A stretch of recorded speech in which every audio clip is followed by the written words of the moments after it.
Money Live. Are you a shopaholic? Well, how'd you like to get paid for doing it? Over 35,000 Aussies are using crowdsourcing platform Snooper to collect data on stores and then share their experience with brands via an app. So how can you get involved? Snooper founder Laurie Wespes joins us now in the studio. Laurie, thank you so much for being here with us in the studio. When we say get paid to go shopping, a lot of people start paying attention all of a sudden. So can you tell us how it works? Yeah, of course. So, well, it's very simple. Snooper is an app that pays shoppers to collect data in store and share these insights with their favorite brands and retailers. So the only thing you got to do is download the app and then start a mission. So a mission is a short survey that you can answer a few questions in store, take a couple of photos, and then you get money while you're doing your shopping. Just put into your account, or? Yeah, exactly. Okay. So we're basically a two-sided marketplace. On the one hand, we've got brands like Coca-Cola, Mars, Ferrero, who want to know what's happening in store. They want to have visibility about their promotion, their prices, etc. And it's very hard for them to collect that data. And on the other hand, we have our community of 35,000 shoppers who just want to help and are there to answer their questions. Those are some big name companies, Coca-Cola, Ferrero. I mean, your company hasn't actually been around all that long, so you must be providing them with something that they were pretty hungry to have. What was it like dealing with those companies? Well, honestly, it's been a fantastic journey. We're forever grateful for our first client, because obviously it's really hard to convince people without having your first client signing it to the concept. And who was that? Well, we had Heineken as our first client, starting in Sydney when we only had 1,000 users. So recently we also got selected by Coca-Cola Amatil to be part of their innovation program Accelerate. So it's great to see that, large corporations think about innovation and are onboarding startup, realizing that agility is something important. And sometimes, when it's not part of their core business, they actually need help. So, yeah.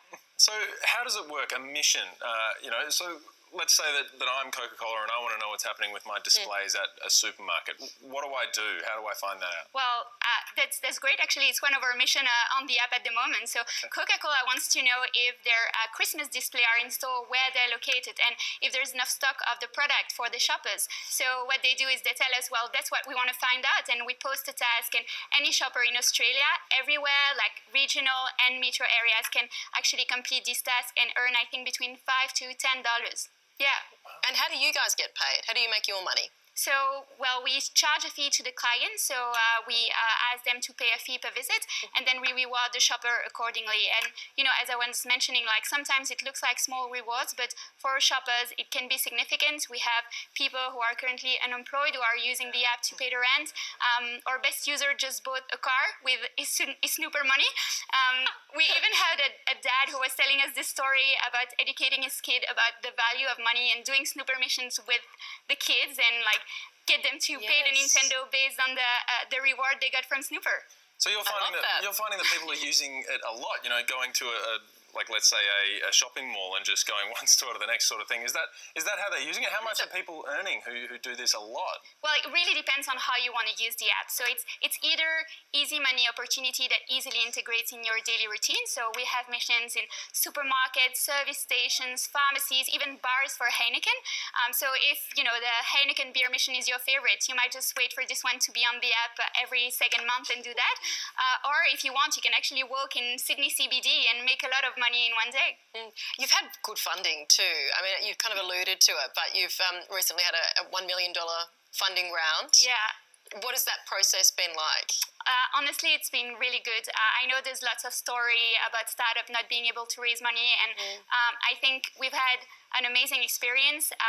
We have great investors who are keeping us in the driving seat, challenging us as well, but really helping us scale the business. Managing growth for a startup is something that can be challenging, and we went from 1,000 users to 35,000 users in less than 1 year, and we've got big names and big clients that we need to serve. So it's great to have their advice on top of the money as well. And then, I guess it was also really helpful for us to recruit a team. We're also recruiting at the moment, and I guess we couldn't be there without the team as well. So I guess behind every tech tech business, there's a bunch of, great human beings. And Yeah. I guess the funding really helped with this as well. And the bigger you get, of course, the greater the challenges.